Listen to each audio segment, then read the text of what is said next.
आप सभी को जय मसीह की प्रभु आप सभी को आशीष दे। आप देख रहे हैं Jesus lover 2M YouTube channel. दोस्तों, आज हम बात करेंगे हम अपना मन कैसे नया कर सकते हैं, जिसमें हम सीखेंगे बाइबल के अनुसार मन को नया करने के 7 उपाय, 7 steps to renew your mind. संत पौलुस रोमियो की कलीसिया को पत्र लिखते समय उन्हें एक बहुत सामर्थी निर्देश देते हैं कि यदि तुम्हारा मन या बुद्धि नई हो जाती है तो तुम्हारा सब कुछ बदल जाएगा। रोमियो 12 अध्याय का 2 पद में लिखा है, और इस संसार के सदृश्य न बनो, परंतु तुम्हारी बुद्धि के नए हो जाने से तुम्हारा चाल चलन भी बदलता जाए, जिससे तुम परमेश्वर की भली और भावती और सिद्ध इच्छा अनुभव से मालूम करते रहो। मन क्या है? मन की शांति क्या है? हम जो कुछ भी करते हैं या निर्णय लेते हैं वो सब कुछ मन पर ही निर्भर है। परमेश्वर का वचन कहता है, मन सबसे अधिक धोखा देने वाला है, जिसमें असाध्य रोग लगा हुआ है। इसलिए परमेश्वर से हमें प्रार्थना करना चाहिए कि हमारा मन नया हो जाए। पौलुस भी यही कहते हैं, तुम्हारे मन के नए हो जाने से तुम्हारा चाल चलन भी बदलता जाए। यदि आप किसी का मन पढ़ना या जानना चाहते हैं तो आप उसकी बातों को ध्यान से सुनिए। जो मन में होता है वही मुंह से निकलता है। एक भला व्यक्ति अपने भले मन के भंडार से भली बातें निकालेगा और एक बुरा व्यक्ति अपने बुरे मन से बुरी या बुराई ही निकालेगा। और हम जानते हैं, जैसा हम अपने मन में लगातार विचार करते हैं वैसे ही हम हो जाते हैं। आप पढ़ सकते हैं नीति वचन 23 अध्याय का 7 पद में, क्योंकि जैसा वह अपने मन में विचार करता है वैसा वह आप है। वह तुझसे कहता तो है खा पी, परंतु उसका मन तुझसे लगा नहीं। मेरे प्यारे भाई और बहनों, हम कैसे अपने मन को नया कर सकते हैं? आइए जानते हैं। मेरे प्यारे भाई और बहनों, हमें अपना मन को नया करना क्यों जरूरी है? आइए हम पवित्र बाइबल का वचन से देखते हैं। पहला कुरिन्थियों 3 अध्याय का 16 पद से, क्या तुम नहीं जानते कि तुम परमेश्वर का मंदिर हो और परमेश्वर का आत्मा तुम में वास करता है? मेरे प्यारे भाई और बहनों, हमारा शरीर केवल मांस और हड्डियों से बना शरीर नहीं है।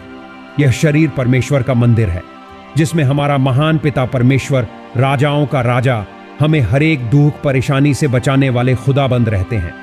तो आप जरा आत्मिक मन से सोचिए, हमें अपना मन को नया करना चाहिए या नहीं?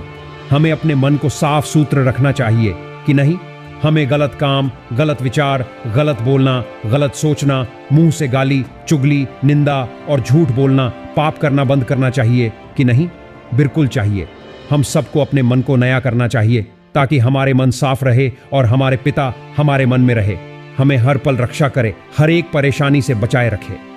परमेश्वर का वचन पवित्र शास्त्र में मन के विषय में बहुत कुछ दिया गया है।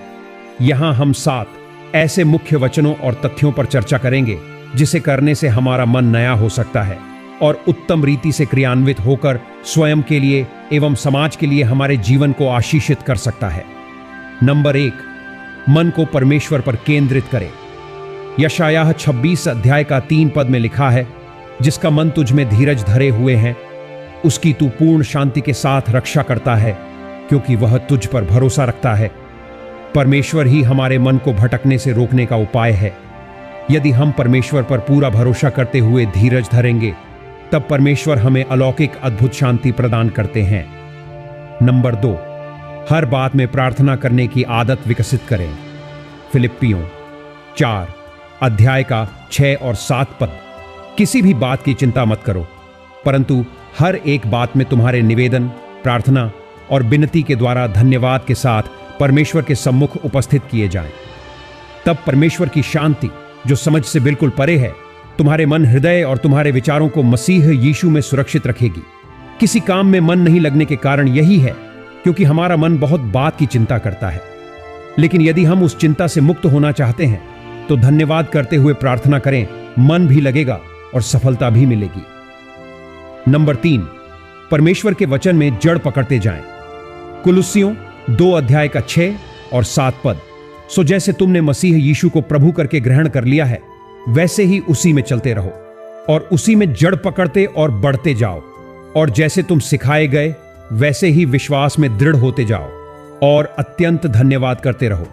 जब हम पवित्र शास्त्र को ध्यान से पढ़ते हैं और उस पर मन लगाते हैं तो उन वचनों में हमें मन को खुश रखने का उपाय और मन को शांत करने वाले विचार मिलते हैं एवं सुकून और तसल्ली मिलती है। नंबर 4, मन में सकारात्मक विचार भरें।